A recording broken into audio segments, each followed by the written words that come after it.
Hello everybody, my name's John, a retired cook from the northeast of England in the UK, and welcome to my latest pie video. And in this one I'll be making this stunning steak and ale winter pie, just in time for the cold autumn and winter nights that's quickly closing in on us. And this delicious pie was the winning recipe from our monthly newsletter competition. It was suggested by our winner Mike Sturrer, and Mike wins a signed copy of my latest book 5. Great suggestion, Mike, and very well done. It's an absolutely gorgeous recipe. And I also see you've got a pair of our skeleton gloves there, Mike. Nice one, mate. You can see the ingredients list and full written method for this recipe on the recipe page on the channel's website. And the link to that page and lots more is in the description box under the video. Just find and click on the word more. And that'll give you access to all the relative links for this video, including our website store products. Okay, let's get on with this wonderful pie recipe. For this recipe I'll be using short crust pastry. By far the best way to make short crust pastry is to use a food processor. It's very quick and easy, but more importantly it keeps all the ingredients cold, which is essential when making short crust pastry. If you don't have a processor, you can mix the ingredients by hand, but do this as quickly as possible. First, add the flour. Now you can add the salt. For the fat in this recipe, I'm using all butter. This will give the pastry a fantastic rich flavour and flaky texture. Okay, pulse the machine for about 40 seconds. And if you are making this by hand, rub the ingredients together with your fingers. Keep going until you have a fine breadcrumb or sandy consistency. Like I said, about 40-45 seconds in the machine, and this will take a little longer if you're making it by hand. Now set the machine away and slowly trickle in the cold water. And if you are doing it by hand, just cut it together with a dinner knife. Once the pastry comes together and starts rolling around the bowl, it's done. And once again, this should only take about 40 seconds. Now very carefully get it out of the machine and watch your fingers on those blades. Make sure to get all those bits out too. You should now have approximately 575 grams, that's 20 1/4 ounces of top quality pastry.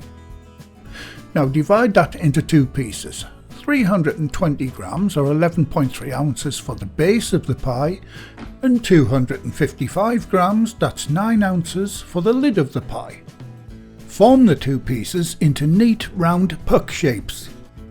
Now get them wrapped in cling film, and I use biodegradable, and into the fridge for at least 30 minutes before using them. Okay, onto the filling, and I'll quickly go through the ingredients that you'll need.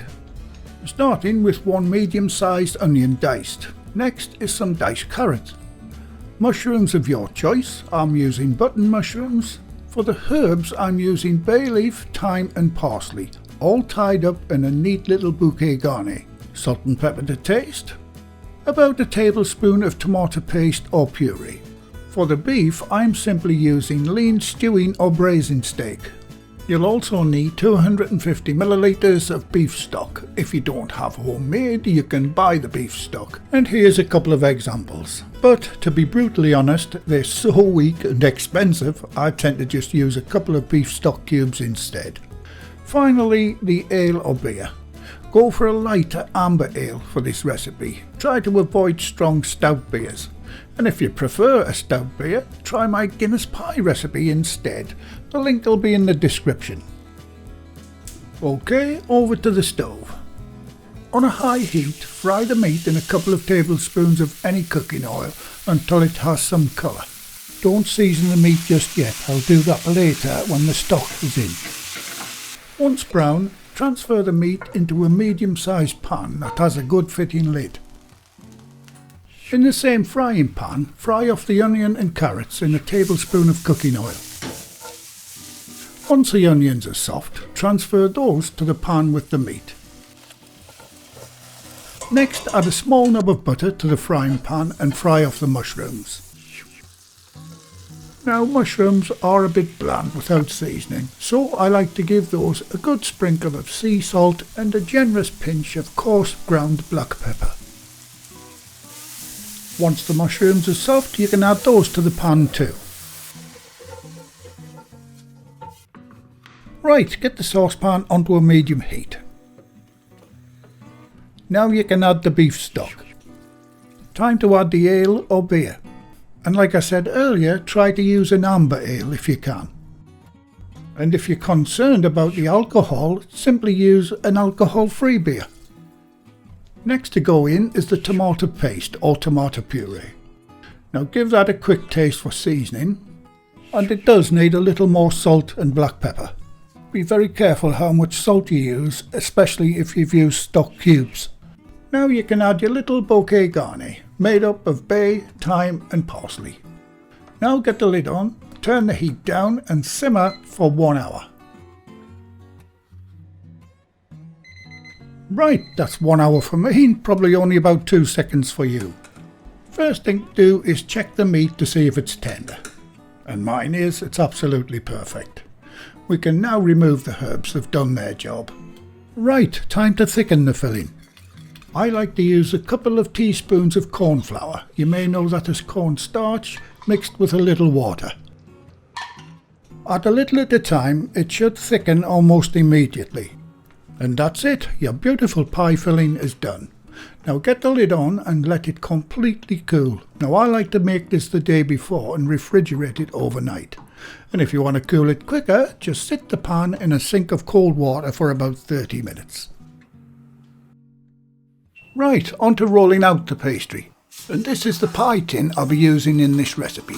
We've managed to get hold of a limited number of these fantastic loose-based fluted pie tins, so if you want one, get your order in quick. And I've greased this one with a little butter. For rolling the pastry out, I'll be using our very own adjustable stainless steel rolling pin, and these are available on the website. These fantastic rolling pins with different size spaces take all of the guesswork out of rolling your pastry out evenly and to the exact thickness that you require. And for this recipe, I'll be using the 3mm or 1/8 pastry spacer. If your pastry has been chilling for more than 30 minutes, take it out of the fridge 15 minutes before attempting to roll it. Start by dusting the bench with flour. Get the larger of the 2 pastry discs onto the floured bench and dust it with flour too. Now roll the pastry out into a large circle as shown. Remember, the pastry has to be bigger than the tin that you're using. Roll it backwards and forwards in straight lines and turn the pastry 90 degrees at a time. This should keep it reasonably round. If you have got one of these pins, keep rolling until the guides hit the bench. Then you should have the perfect size and the perfect thickness for this recipe. Use your tin as a guide for the size that you need. And there you go, perfect. You simply can't go wrong with these rolling pins. Once your pastry is big enough, dust it and roll it onto the pin. Now carefully line it up and unroll it onto the tin. Now gently manipulate the pastry into the tin. Use a spare piece of pastry to push it right down into the corners where the sides meet the base. Now grab a fork and prick a few holes in it. This is called docking the pastry. Docking prevents the pastry from bulging up when it's baking.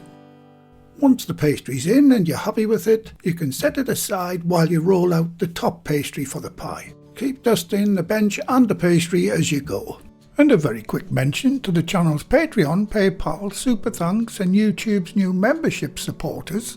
I'll do the name splash and shout out a little later in the video. Once again, use the tin to check the size. When you're happy with it, roll that onto the pin too, then have a clean up. Don't forget you can reuse the dusting flour. Once you're done with it, you can scrape it back into your dusting bowl. Time to make up the egg wash. Crack a small egg into a container. Now add a dash of milk. And when I say a dash of milk, it's literally a teaspoonful, about 6 milliliters. Give it a good whisk until it's loose and nice and runny. Before going any further, preheat your oven to 170 degrees Celsius, that's 340 Fahrenheit, or gas mark 3. Time to add this gorgeous steak and ale filling. And as you can see, it's thickened quite a bit now that it's cold. And there's nothing too difficult here, just fill up the pastry case and level it off with a spatula. Okay, get your egg wash and brush it all around the lip of the pastry.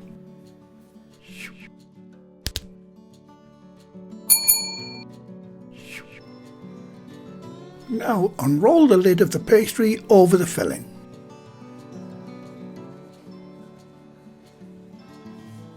Gently press down the edges with the palm of your hands. Now using your forefingers and thumbs, crimp all the way around the edge of the pie as shown.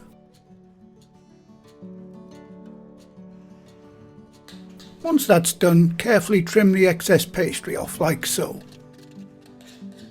Once you have it trimmed, crimp around the pie edges again to tidy it all up. And while I'm finishing that crimping, why not get up to date and join in all the fun with everything that's happening on the channel by joining our monthly newsletter. There'll be a link in the description if you want to check it out. And we're back to the pie. All you do now is cut a few vent holes and give the whole surface a good coat of the egg wash. At this point you can call it done, but I like to add a few embellishments or decorations using any spare pastry that's left. If you do go this extra mile, stick the spare rolled pastry in the freezer for 5 minutes first. It makes it so much easier to cut and shape using your bench scraper. Now give those shapes a good coat of the egg wash too. And there's a practical reason for adding these shapes too. In our work kitchens it made it so much easier for me to portion the pie evenly. And that's it, a work of art.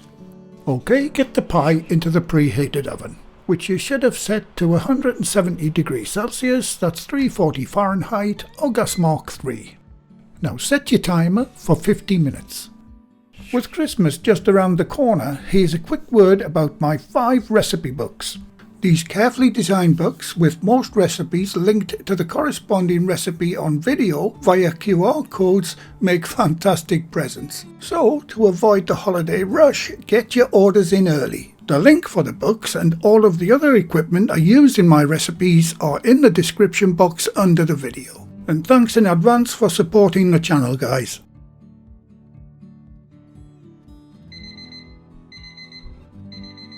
Okay, time's up on this amazing pie.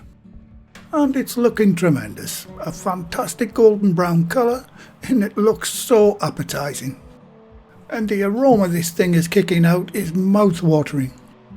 Can't do anything with it at the minute, it's far too hot. I let it relax on the wire rack for 10 minutes before I get it out of the tin. And when I come back, I'll cut a slice off and let you see what it's like on the inside.